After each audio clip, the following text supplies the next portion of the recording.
आप सभी से आग्रह है। राज्य में 27वीं पूर्वी क्षेत्रीय परिषद की बैठक का आयोजन किया गया, जिसकी अध्यक्षता देश के गृह मंत्री अमित शाह ने की। बैठक में शामिल हुए झारखंड के मुख्यमंत्री हेमंत सोरेन ने सभी अतिथियों का गर्मजोशी से स्वागत और अभिनंदन किया। इस महत्वपूर्ण बैठक में बिहार के डिप्टी सीएम सम्राट चौधरी और वित्त मंत्री विजय चौधरी, ओडिशा के मुख्यमंत्री मोहन चरण मांझी तथा पश्चिम बंगाल की ओर से मुख्यमंत्री ममता बनर्जी के प्रतिनिधि चंद्रमा भट्टाचार्य मौजूद रहे। साथ ही झारखंड के वित्त मंत्री राधा कृष्ण किशोर और चारों राज्यों के शीर्ष अधिकारी भी बैठक में शामिल हुए। मुख्यमंत्री हेमंत सोरेन ने इस मंच के जरिए राज्य से जुड़े कई अहम मुद्दों को केंद्र के समक्ष मजबूती से उठाया। उन्होंने झारखंड के विकास, बुनियादी ढांचे, स्वास्थ्य, शिक्षा और केंद्र राज्य समन्वय से संबंधित विषयों पर जोर दिया। बैठक के दौरान गृह मंत्री अमित शाह ने कहा कि मोदी सरकार हर परिस्थिति में राज्यों के साथ दृढ़ता से खड़ी है। हमारा उद्देश्य राज्यों को हर संभव सहयोग देना है। उन्होंने यह भी जानकारी दी कि बाढ़ और भूस्खलन से प्रभावित असम, मणिपुर, मेघालय, मिजोरम, केरल और उत्तराखंड जैसे राज्यों के लिए केंद्र सरकार ने 1067.80 करोड़ रुपए की सहायता राशि SDRF के अंतर्गत स्वीकृत की है। इसके अलावा गृह मंत्री ने यह भी बताया कि वर्ष 2025 में अब तक 19 राज्यों को SDRF, NDRF से 8,000 करोड़ रुपए से अधिक की राशि प्रदान की जा चुकी है।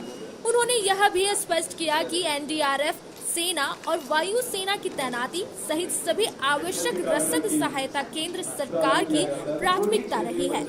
वहीं इस बैठक में मुख्यमंत्री हेमंत सोरेन ने जो महत्वपूर्ण मुद्दे उठाए वो इस प्रकार है। पर्यटन और ग्रामीण अर्थव्यवस्था पर जोर, आदिवासी सांस्कृतिक धरोहर के संरक्षण के साथ पर्यटन को बढ़ावा देने का सुझाव दिया गया। MSME के माध्यम से रोजगार सृजन और ग्रामीण अर्थव्यवस्था में मजबूती लाने की बात कही गई।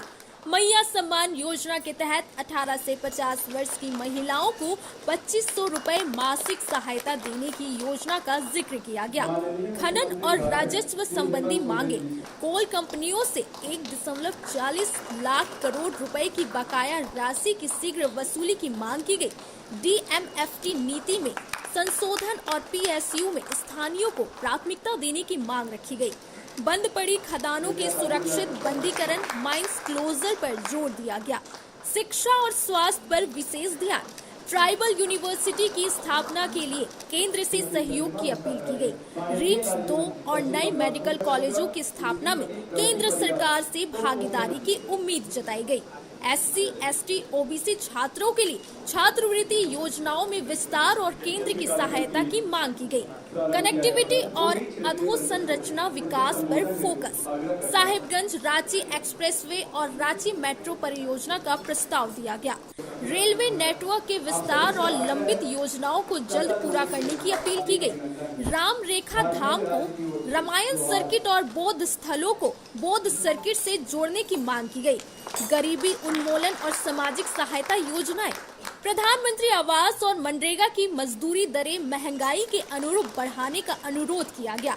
पेंशन योजनाओं में केंद्र का अंशदान 1,000 रुपए मासिक करने की अपील की गई।